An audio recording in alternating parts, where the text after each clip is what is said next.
Hi. If you're planning a trip to Spain to come and look at properties in the area or just come and explore the area itself, then you're probably thinking of renting a car when you get here. And there are a few things that you should keep in mind to make sure that you have a smooth and hassle-free experience. So in this week's episode of 2 Minute Tuesday, we're going to share with you the top 5 things that you should look out for when you're renting a car here in Spain, or in fact anywhere.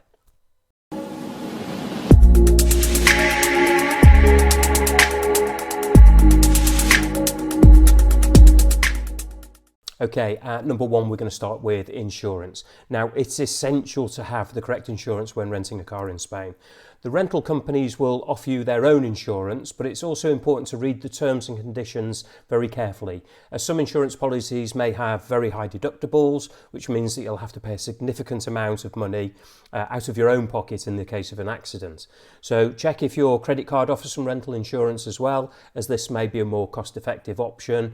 The hire car company will offer their insurance, but also if you're booking with a broker, then you may find that they offer insurance as well. So have a look at everything. On a recent trip, I booked my car hire online and I took out the fully comprehensive insurance. Now, when I turned up at the airport for the car hire, I was informed that because I hadn't taken out the insurance, I think it was with Budget Avis, that I would still be charged if there was a problem, and I would later have to claim it back against the insurance policy that I'd taken out online. So this is something that you need to be aware of. So I'm sure if you search all the small print, it'll tell you this, but realistically, who actually does that? So just be very careful with the insurance when you're hiring your car, and make sure that you get the right insurance for what you need. So next up, we're going to have the fuel policy of the car hire company. Now, always check the policy of the rental company before you sign the contract. They'll normally tell you, obviously, when you're at the counter.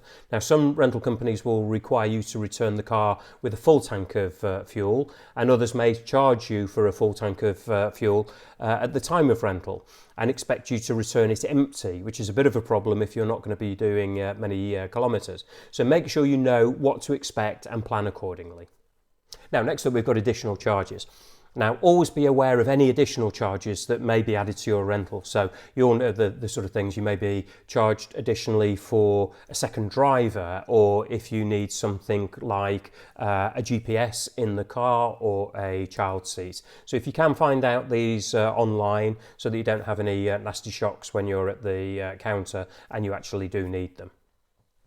Now, the next point is the rental period itself.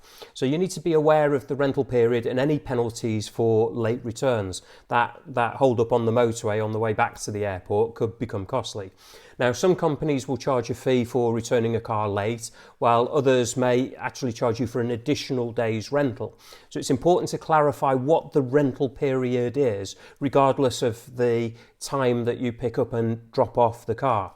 I'll give you an example of this, that I recently was dropping a car off at 10:30 in the morning at Lisbon Airport, and we realised that actually we got some spare time before the flight, so I called the hire company to say could we extend the car hire by an hour, and we were actually informed that we had the car until 7 o'clock that evening.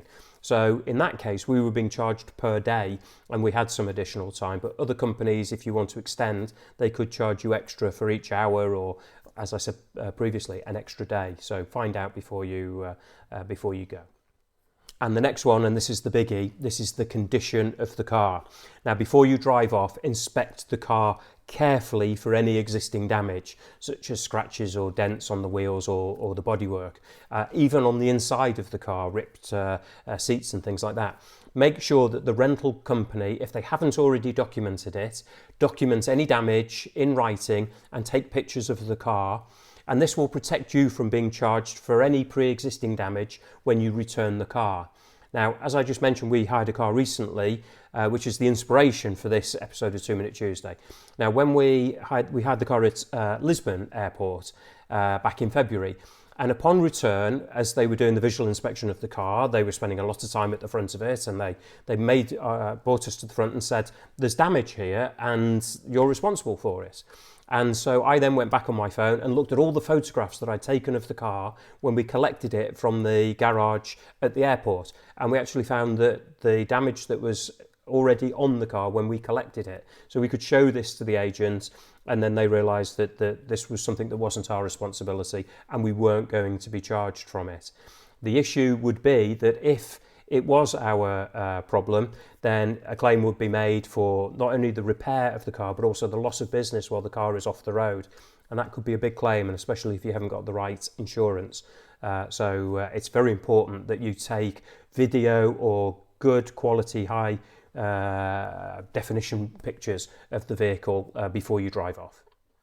So there you have it. The top 5 things to look out for when you're renting a car here in Spain, or in fact anywhere.